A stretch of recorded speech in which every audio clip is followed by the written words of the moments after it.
أسلحة مهمين جدا لمرضى السكري، لازم يكون في جيبك الأسلحة دي.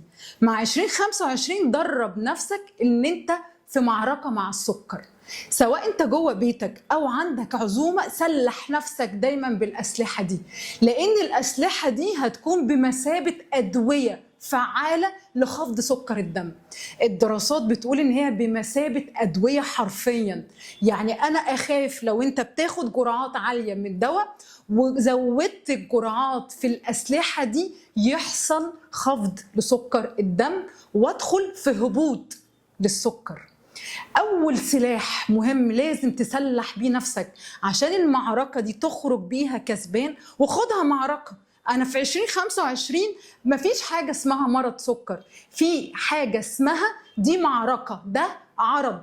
فأنا هفهم إزاي أتعامل مع المرض ده، وبالأسلحة دي أنا بوعدك حرفيا بجد هتشوف قرايات السكر في حتة تانية خالص.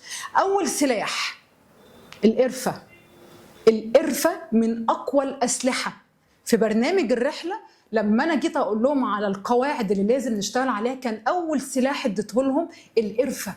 القرفة كان من أهم ال10 حاجات. ليه؟ لأن القرفة بتساوي دواء السكر بالظبط. دواء السكر اللي أنت بتاخده ده عشان تروح السكر اللي عالي في الدم ينزله، هو مش بيعالج حاجة. القرفة بس احنا بنتكلم على القرفة السيلان، بتجيبها لي سيلان من بره وبتطحنها جوه بيتك، مش اي قرفه. وانا عملت فيديو مخصوص عن قرفه السيلان، ارجع له لان ده اللي انا بتكلم فيه. بجرعه قد ايه؟ 500 مللي جرام يوميا قرفه سيلان. انت بمثابه ان انت بتاخد دواء للسكر. قد ايه مفعول الاسلحه دي؟ ان هو بيرفع لي من حساسيه الانسولين.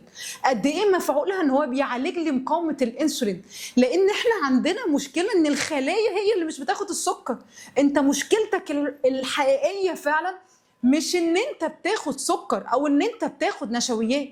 المشكله ان جسمك ما عادش عارف يتعامل مع النشويات، ما عادش قادر ان هو ياخدها ويستخدمها كمصدر للطاقه. الخلايا تعبت، الحساسيه قلت، بقى في مقاومه. فالانسولين اللي بقى عالي في الدم لانه مش عارف يشتغل ويعمل شغله. فلما انا ارجع المنظومه تاني واعلي من حساسيه الانسولين بالاسلحه اللي احنا هنقول عليها النهارده، فبالتالي انت بتسلح نفسك حرفيا مع الاستمراريه ان انت تخفض سكر الدم. تاني سلاح، خلي التفاح. خلي التفاح العضوي يا عيله.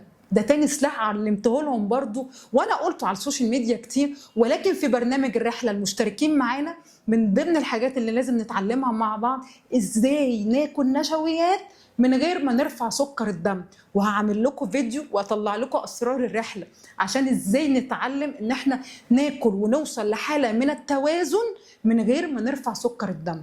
خلي التفاح العضوي، مش اي خلي تفاح، خلي التفاح العضوي مهم جدا وسلاح مهم جدا.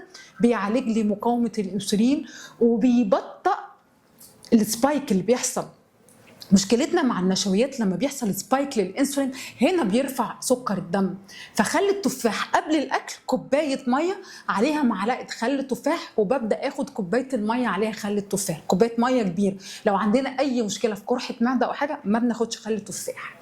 اخر سلاح، والسلاح ده خطير سايباه للاخر عشان اللي كمل معايا ياخد السلاح. سلاح مهم جدا، وكمية الدراسات حرفيا بجد لما بنيجي نقرأ الحالات والنتائج اللي بيحققها السلاح دي، ده مش دواء، ده حاجة قاتلة. دي حاجة قاتلة بتدي حرفيا بجد على ارتفاع سكر الدم. البربرين، عشبة البربرين. عشبة البربرين أنا عملت فيديو مخصوص عن البربرين وفوائد، والدراسات اتكلمت قد إيه عن البربرين. بشتريها يا إما عشبة من العطار، وطبعا ناس كتيرة بتسألنا بنبعت لهم الأرقام، ده طبعا في الرحلة يعني اللي احنا بنجيب منهم المصادر موثوق منها. أو لو أنت بره مصر أو جوه مصر بنجيبها في هيئة كبسولات من أي صيدلية أو من أي مواقع على السوشيال ميديا. بنبدأ نجيب عشبة البربرين. أنا محتاجة في اليوم معلقة واحدة بس من عشبة البربرين، معلقة صغيرة فقط لا غير، 500 مللي جرام. أنا مش محتاجة أكتر من كده، لأن عشبة البربرين من الحاجات اللي حرفيا ليها مفعول السحر في تخفيض سكر الدم.